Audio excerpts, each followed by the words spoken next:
kër gi dinañ ci àndaat ak keneen aussi Assane Diop xëy na ci kanam dinañu fekk ci plateau bi li ñuy njëkk a waxtaanee Lamine moo di délit d'opinion moom maître Moussa Diop nekk demain daan nañ koy convoqué ca sûreté urbaine moom it ki nga xam ne nii moo di Cheikh Omar Diagne ca police centrale ñoom ñaar ñëpp ci wàllum délit d'opinion xam na kàddu yi nga xam ne yëkkati nañ ko kenn ki Sen TV kenn ki TFM. bon loolu aussi sànq laa ko yëg. délit d'opinion moom man suma sañoon dañuy comme li ñuy wax ne que liberté d'expression ci réew. dañu war a càmbar xool lan mooy délit d'opinion. en fait parce que bu fekkee ne que ne nii dafa wax lu la arrangé wala nga qualifié ko ci délit d'opinion. là ça va être très compliqué pour tout le monde. parce que nguur di nga ci nekk tey bu subaa nga jóge ci. bu fekkee ne li nga tuddee délit d'opinion yow moom mooy nit bu waxee lu la arrangé wul la nga jàpp ko convoqué ko tëj ko ci kaso bi. bis boo jógee ci réew mi bopp réew mi attends-toi à ce que ki fii ñëw def la loolu. def pareil donc il faut que ñu setantal ko xool lan moo jar a convoqué ak lu jarut a convoqué. bu fekkee ne que lu ñëpp xam la bu ko benn nit waxee je ne pense pas que ne jar na convoqué parce que ñëpp a ko xam. ni sëñ kii doon wax rek sëñ Sall doon wax rek lu ñëpp xam lu ci waaye def mu doy. waaw donc c'est pas l'appel ñu arrestation yi dafa bëri. convocation yi dafa bëri. dafay dem ba dañ koy banaliser day dem ba nit ñi dootuñu ko ragalati. parce que ku si nekk gis nga saa yu ñu la convoqué après fi muy mujjee mooy da ngay génn. donc nit ki bu demee ba def loolu ci boppam mooy nekk lu mu miin day dem ba dootu ci amati benn ragal. donc état warul gaaw a wax état warul gaaw a réagir. bu koy def rek day fekk mu jar ko te bu ko defee day fekk mu doon leçon pour ñëpp. loo xam ne danaan lii kat ëpp naa def ndax ba ko diw defee kat lii moo ko ci fekk te souffrir na si sonn na ci. te day fekk tamit mu jar ko. mais bu fekkee ne ku muus bu romb fi nga ne muus bu romb na fi rek ñu jàppale convoqué la kii loolu vraiment je trouve que ñu ngi dem ci loo xam ne nii buñ ko bàyyiwul après ça risque de nous coûter très très cher. mais est-ce que ñoom it mënuñu woon xaar ne xëy na convocation bi dina ci moo leen di fekk si ndaxte bi ñu yëkkatee ay kaddu ku ci mel ni Cheikh Omar Diagne moom daal ne xam ne Abdoulaye Ba daanaka Ousmane Sonko moo ko faat ndaxte moo yóbbante moo jël ay décision am le lendemain gis nañ aussi sur les réseaux maanaam clameur publique bi ndax mënutoon xaar ne lii dina ko fekk. après xam nga ku nekk ni ngay interpréter si benn événement. moom ni mu ko jàppee mooy ba wax loolu mooy comme que premier ministre bi moom moo taxaw à l'Assemblée. jël responsabilité bi moom moo indexé boppam ne moom moo jox ordre. moom moo joxe ordre pour force de défense et sécurité de défense bi dugg ci biir campus bi. kon foofu noonu la basé wu ba ne kon loolu lu fa am rek moom la. c'est-à-dire tey ndax su ma la yónni woon Ndar. man ma am sama soxla yónni la Ndar. yow nga dem foofu ci biir kër gi bi nga am soxla bi ma la yónni pour soxla bi faju nga ñëw fekk leen ñu teg seen boolu cere di ko waaj. yow nga ñëw fel cere bi mu tuuru je suis le man maay responsable bu njëkk bi parce que tey bu ma la yónni wu woon Ndar. kon tey doo fa këpp cere. ma jox la benn anecdote yonent bi Muhammad sallallahu alayhi wa sallam dafa am benn saxaaba boo xam ne ni daf ko yónni woon yonent bi moo ko yónni woon. bi mu ko yónnee ba muy dellu si ñooñu jox ko paas jox ko xaalis bu bëri na ko paase bi mu ñëwee mu ne pat waxul dara ci xaalis boobu na pat. yonent bi sallallahu alayhi wa sallam Jibril moo ko xamal ne que ne ki nga yónni woon jox nañ ko xaalis yonent bi daal di ne Bilaal kaay nodd bi mu noddee mu ne ko ndax dafa am kenn si yéen koo xam ne dañ koy yónni. mu dem ba ñëw te du wax li mu fa jëlee yëpp. waa ji daal di toog xam ne moom la ñuy wax mu jug ne man de ma yónni woon nga ma waaye wax naa li ma waxul kay mooy benn xaalis bi ñu ma jox na ma paas. mu ne ko ndax su ma la yónni wu woon dinañ la jox xaalis na la paas donc xam nga responsabilité bi yonent bi sallallahu alayhi wasallam daf ko porté ne moom moo yónni waa ji ba jox ko ci paas moo tax lépp lu mu fa am. ci comme acquis comme benn kii acquis. day dellu si waat ci. cadre yonent bi sallallahu alayhi wasallam bi mu ko yónni woon. donc li ñu ko fa jox da ko war a indi teg ko ci table bi. ne ko fa ngeen ma yónni woon yéen jullit ñi lii lañ ma fa jox comme xaalis lii lañ ma fa wax comme yóbbante lii laa fa jëlee comme yóbbante. donc gis nga dimension boobu foofu mu toll. donc buñ ko yóbboo ci cadre boobu Cheikh Omar Diagne mën nañ ko may raison ci li mu wax. su fekkee foofu lañ ko yóbbu. parce que moom moo taxaw ci assemblée bi ne il est responsable moom mooy yónni moom mooy joxe ordre te. Très franchement parlant, j'ai entendu dire l'ancien ministre de l'Intérieur Aly Ngouille Ndiaye il a dit le contraire. nee na moom musuta nangu. musul ordre jógee ci premier ministre. voilà benn ordre jógee ci premier ministre. parce que responsabilité bi mu yor ak devoir bi mu am envers les citoyens leur assurer leur protection. moom dimension weesu na beneen xel di ko xelal lu mu war a def. parce que il faut savoir prendre ses responsabilités. parce que affaire de état du affaire de fond affaire de réew la te ay bakkan doomu aadama ñoom ngay aar ñoom ngay saytu. te àdduna du pour fort comme j'ai l'habitude de le dire. lépp loo fi def fii bu yomal xiyama yàlla dala koy laaj. donc képp kuñ ci nommé ak ku la mën a nommé.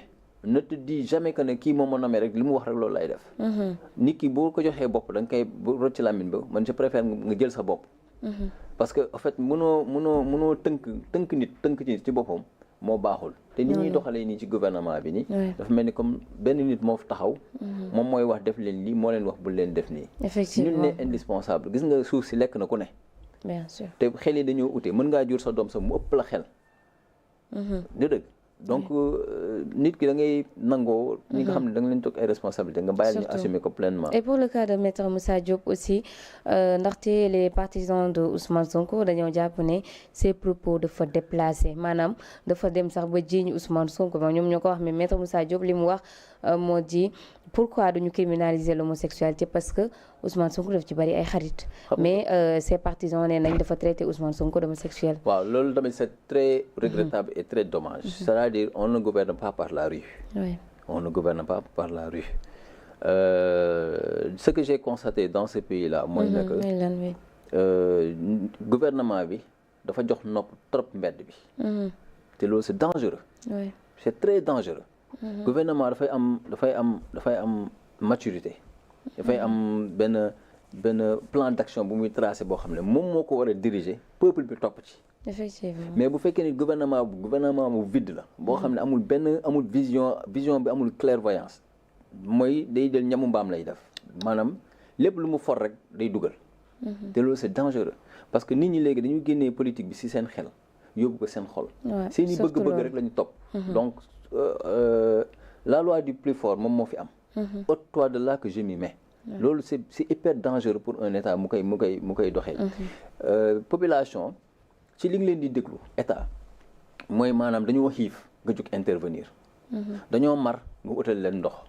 dañoo rafle nga utal leen ñu sol. sécurité lañ bëgg nga fexe tegal leen sécurité état si loolu lañ ko soxla. mais soxlawuñ ko si diw wax na ma rek état jóg réagir doole état xajul ci nit. tey ñoom ñi leen ko yàlla jox tey wax naa ko sànq yàlla mën na leen ko xañ suba jox ko ñeneen. donc lii waruñu fexe mu nekk continuité. il faut que ñu muus tuuti il faut que ñu am xel yor réew xel la. yor réew du xol. yonent Muhammad sallallahu alayhi wasallam bi ko saxaaba yi woowee bu ko yàlla bu yëkki-jëkkee wax benn affaire sax saxaaba yi li ñu koy njëkk a laaj mooy ndax sa xelu bopp la wala lu la yàlla wax la. bu ne lu ma yàlla wax la ñu ne amul sikki sàkk dañ koy jëfee. amul contestation. bu fekkee ne sa xelu bopp la ñu ne ko dañ ko waxtaane mais loolu mooy réew. mais bu fekkee da nga bëgg a ñëw teg sa benn loi boo xam ne ni yow da ngay affaire de dictature ngay def. li ma bëgg moom mooy am. xëccoo bi bii mbaajoo bi di nga fa fekk ñu la gën a dëgër bopp fuuf. surtout réew mi nga xam ne nii Omar Foutiyou fi la nekk Mame Borom Touba fi la nekk Mame Borom Touba fi la nekk. donc du coup il faut que ñu xam ki nekk koy wax rek xamal bu baax ñan ngay waxal. te ce qui est dommage encore une fois et regrettable mooy nga bëgg jiite ay nit te xamoo seen jikko.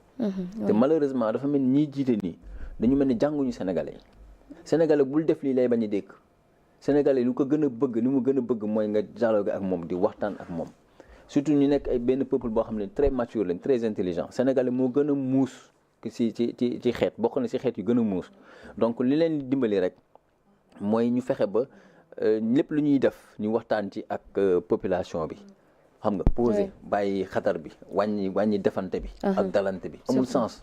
mais Lamine fi ñu toll ne à ce stade moom Cheikh Oumar Diagne comme ki nga xam ne nii moo di maître Moussa Diop ndax xëy na jamono doon na dox ba ñu convoqué leen ci wàllum délit d'opinion au son Cheikh Oumar Diagne yëkkati na fi kàddu yu ne te kenn mësu ko convoqué pareil aussi pour maître Moussa Diop liñ ko woowee woon bokk na ci xëy na leneen c'était hors maanaam li ñuy naan délit d'opinion d'ailleurs ci lañ ko sax tëjee woon ba finalement bokkul ci présidentielle yi mais ñoom ñi ndax xalaatoon nañ ne si nguuru ab Bassirou Diomaye Faye si nguuru Ousmane Sonko te ñu àndoon ak ñoom dinañ leen convoquer c'est juste parce que dañu wax ci le premier ministre. waaw xam nga loolu tamit beneen cas la c'est-à-dire ñoom seen vécu yi daf ñu fi fekk. seen ñu tàmbalee ba nëgër si nii amul luñ fi waxul.